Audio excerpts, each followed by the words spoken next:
guys, this is Comic Uno, and today I am doing Comic Uno's Best Comics of the Week. So let's get started and talk about this week's comics. I go least favorite to best pick of the week, and this week I had a semi-smaller haul, it was about 12 books, but next week I have almost 20 books, so it averages out. But yes, for this week, we have number 12 as Fallen Angels, issue 1.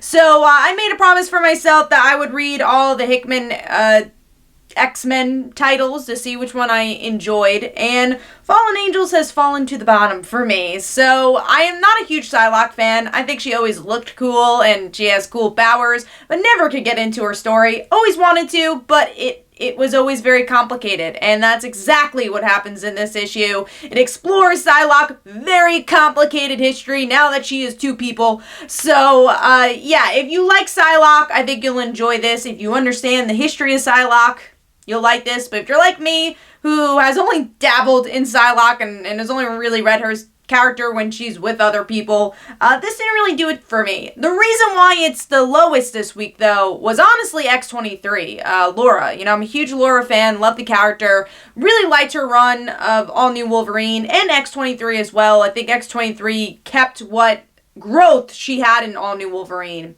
All that growth is kind of thrown out the window here, where she's very much this loner, and it reminds me a lot of Logan in the old days, and I didn't understand that. I feel like she has been accepted, she has grown as a person, so to have that in this issue really was a step back to me. And now we have Cable in here too, which at least his narrative makes sense. He's a younger Cable, so whatever they want to do with him, they can do, because he's somewhat a newer character.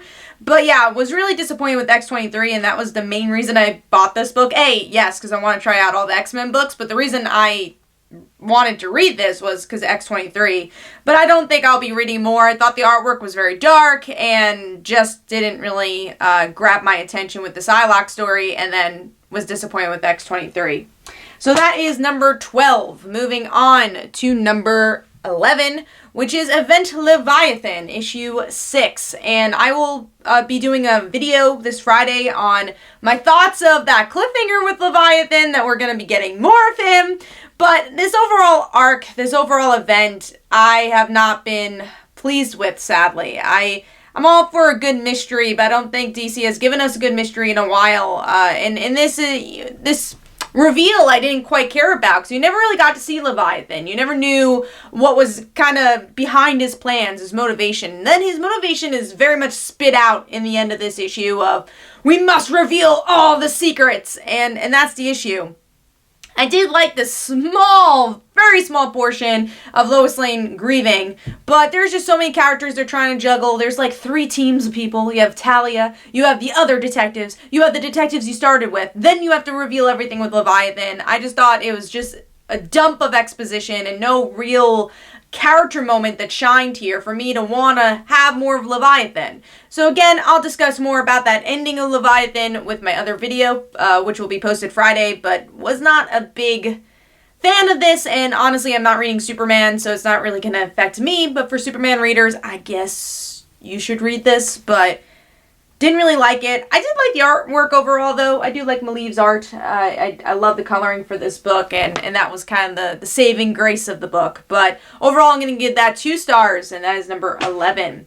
Moving on to number 10, which is the Tales of the Multiverse, Blackest Night, issue 1. I got the dollar issue by accident instead of Tales of the Dark Knights. I read this one digitally.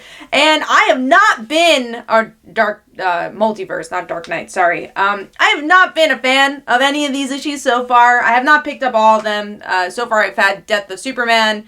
I didn't really like it. And then we have Blackest Night. And Blackest Night is a modern classic in a lot of ways. You know, there's a lot of weight to that name. And the title didn't really do it for me. I know the whole entire narrative is about go darker, but I liked somewhat the characters that they put together, which is Dove, Lobo, and Sinestro of all people. And then you have a couple of twists and turns by the end of the issue, but I just wasn't a fan. I just didn't feel like there was a need for this story, and that's been all the tales of the Dark Multiverse. There's not enough of a twist for me to be like, I needed this.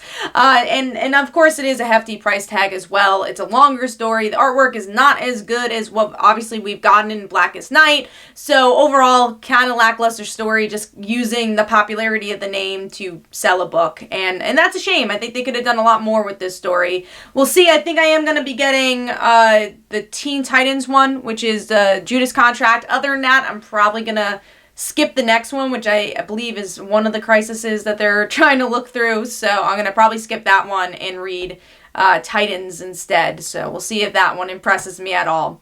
But moving on to let's see what we're up to. We are up to number 9, which is Future Foundation, issue 4. So this is the penultimate issue of this series, and obviously I was very excited for this book because I love the Power Pack. I love Julie. I love Alex, and sadly, this was supposed to be an ongoing. This was supposed to be an arc, and because it's just a mini series, I don't really know where they're going with it. It's very much a game of cat and mouse that has gone on for too long, because we get to see, obviously, the team go up against Reed. It's a really big action issue, a lot of characters that they're trying to fit into with the story, and then Reed outsmarts them and blows them up, and obviously the next issue we'll figure out how they survive that, but it's just an okay issue. It's just sad because it's going to end, and I don't know what story they're trying to move forward, because I'm sure there was a bigger plot line for this book, but this one didn't quite impress me that much. So I'm going to give that 2.5 stars, and that is number 9.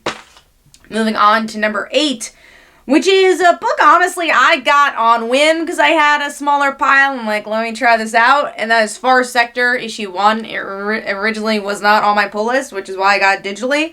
And this is a Green Lantern book. It's an Elseworld story about this new Green Lantern, and there's a murder mystery that she has to deal with, and more murder mystery by the end of the story. But I will say it definitely leans more into the sci-fi procedural aspect of Green Lantern, and the reason why this is lower is because I couldn't connect to the character. I feel like this would have been a lot stronger if I knew our main character a little bit more, but it's her kind of going through the motions, us seeing the world through her.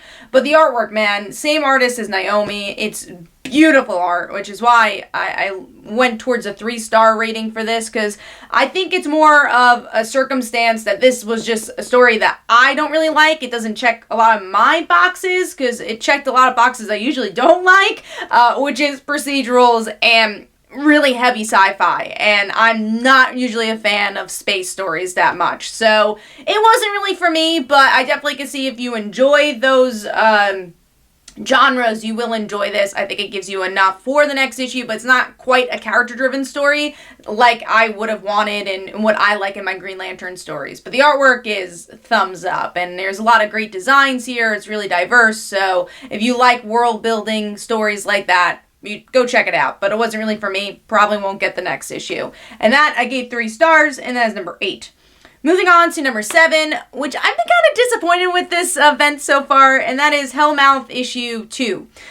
Big Buffy and Angel fan, of course, and this issue is kind of slow. It's Buffy and Angel within the Hellmouth, and they're fighting off their demons, and then they find this girl in the end who I didn't quite know who she was, but I guess it's a girl being kidnapped in the Hellmouth. But yeah, that ending was a little ominous, but I like the artwork a lot. It's really clean. I think it's better than the artwork we've been getting in Buffy.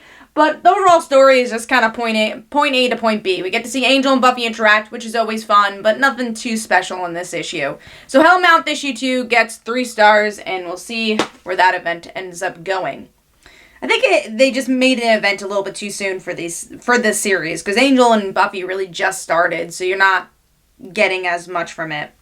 Moving on to number 6, which I love the first issue. So far, the other issues have just been okay, but still a good series. Harley Quinn and Poison Ivy issue 3. Love the artwork. I think the artwork is really solid, really sleek stuff, good humor, good action overall. And the issue is just Poison Ivy and Harley going up against the Mad Hatter. And I do like that Poison Ivy's trying to explore her humanity a bit more as these two characters try to be heroes. And they kind of suck at it. So it's a fun, once again, point A to point B issue. This is what happens. And I think future issues will be better once they just focus on Harley and Poison Ivy. Having Mad Hatter wasn't the best character for this issue in my opinion, but I still like the series. I like that they're exploring their relationship in a whole series, which is cool. So I'm going to give that 3 stars, and that is number 6, I believe, yes.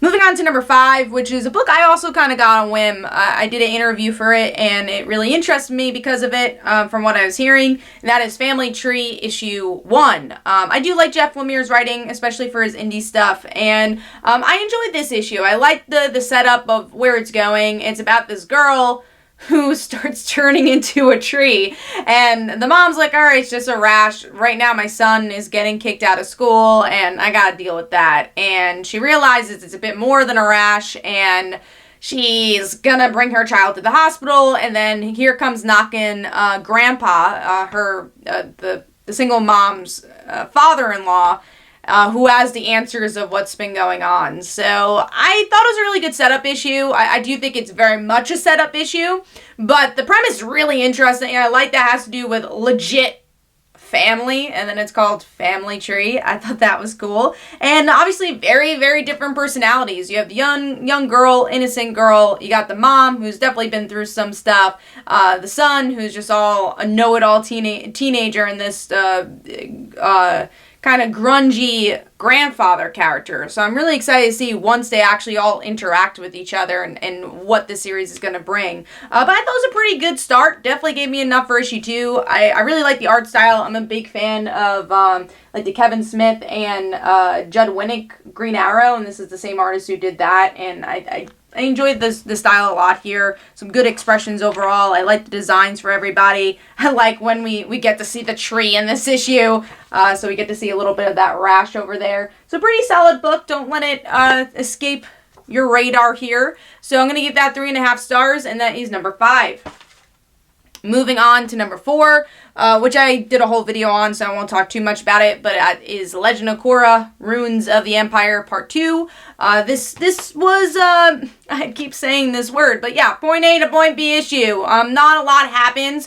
It's pretty much Asami and the crew getting manipulated, and their mind is being warped, and Korra finds out about it. She needs to deal with it. And then also seeing if they trust Kuvira or not. There's some interesting political tensions that are being built with Toph maybe running for government, which is really cool. But yeah, overall, it's not the strongest of the Korra stories, but definitely a necessary story to build up tension to maybe a really interesting story where we get to see friends and foe, friends and friends also fighting each other. So I think that's cool, and I really like that the series is going back to its political roots. So Legend of Korra Part 2 gets 3.5 stars. Also, the artwork is definitely the best I've seen it so far. I really like the style a bit more. It's a bit more cartoonier compared to Turf Wars. So I'm going to give that 3.5 stars, and that is number 4. Moving on to number 3, which is Go-Go Power Rangers issue 25, and this is obviously a milestone issue, which is cool to see like a secondary series get to issue 25. But yeah, this issue has a lot going on. There's a lot explored here, and we get to see that Blue Ranger who is kind of haunting Jason at this point and saying, all right, you got to make up this team, which obviously this is the origins to the Omega Rangers.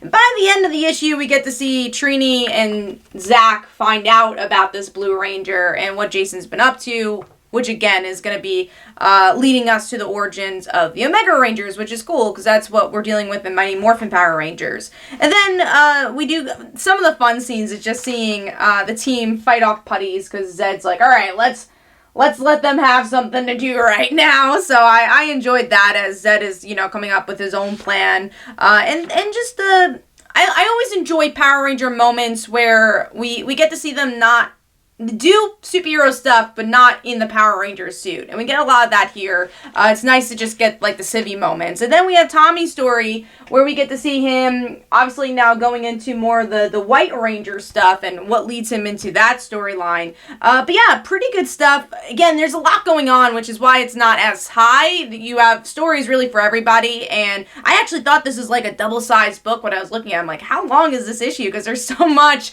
story that's being packed into this. But a lot of interesting story that I'm excited to see, obviously, where this ends up going for all our characters. And it's cool that every character does have a shining moment. Also, really like the artwork overall. Really solid stuff. So, Go Power Rangers issue 25 gets 3.5 stars, and that is number 3. Moving on to number 2, which is X-Men issue 2. I've been really enjoying this series, and in this issue especially, we get to see Cyclops and his kids team up with each other. So, surprisingly enough, we don't get to see this enough, and it's Cable, young Cable, and Rachel go to the island, and they find out, alright, what's going on? There's, like, this monster coming out of some volcano, like, well, we gotta figure this out. And then they meet this guy named, I think his name was, like, the Surrender or something, someone with a S. That's probably not correct, that his name is Surrender. Anyways, it's this kid, this mysterious character who doesn't even speak any language that the X-Men knows, and it was very interesting to see their interactions with each other. And again, what I loved about this issue was just Cyclops, Rachel, and Cable interacting with each other. I loved their dialogue between each other. I liked their humor as they're dealing with this new mystery of the island. And then in the end, we get to see maybe this kid might be related to Apocalypse. So I thought that was a kind of cool ending to see build more of the mythology of the issue. I really like the artwork. It's gritty, but also has a good lightness to it. So overall, really solid stuff. I hope we get to see more of these character-driven issues like this one. So X-Men issue 2 gets 4 stars, and that is number 2. Moving on to my number 1 pick, which is Runaways, issue 27, and this was just plain old fun. I really enjoyed this issue. We get to see Chris Anga return for the series, which is always a pleasure. I love his expressions, and I've missed that, like the small moments, especially like between Nico and Carolina, just the way they touch each other was really nice to see. We get to see like reactions of Molly having this kind of skimpy suit on, and then the rest of the family's like, no! So those small moments is what really made this issue, and I like that half this issue is just them picking out costumes, and that being totally okay, because they're having so much fun with a genre that the Runaways usually doesn't delve into, which is superheroes, you know? Even though they are superheroes, they're totally not superheroes, and that's kind of the shock of this issue, where we get to see Gert on the outskirts, because obviously everyone's kind of like protecting her. It's like, no, you died last time. You don't have to be a superhero. And she's seeing, like, okay, our team is actually good at this. Why? And then obviously, like, your question mark of any new character that comes into the Runaways, can you trust this guy? He's, like, really happy that they're part of this team. So what's the overall plan? And it's just fun. And if you like the superhero genre, but you also really love Runaways, I think this is just a perfect meld of kind of parody, but also good emotional beats, and just an interesting, very new story for Runaways to delve into. So Runaways issue 27, ton of fun. I give that 4.5 stars, and that is my pick of the week. Hopefully you guys enjoyed. This is Comic Uno. Definitely go check out my Twitter and Facebook. Go check out my comics like Father Like Daughter and They Call Her the Dancer. And every Tuesday at 10 p.m. Eastern Time is Comic Book Weekly, where we discuss our favorite comics and comic book news. So be sure to check that out as well. Thanks, guys. Bye.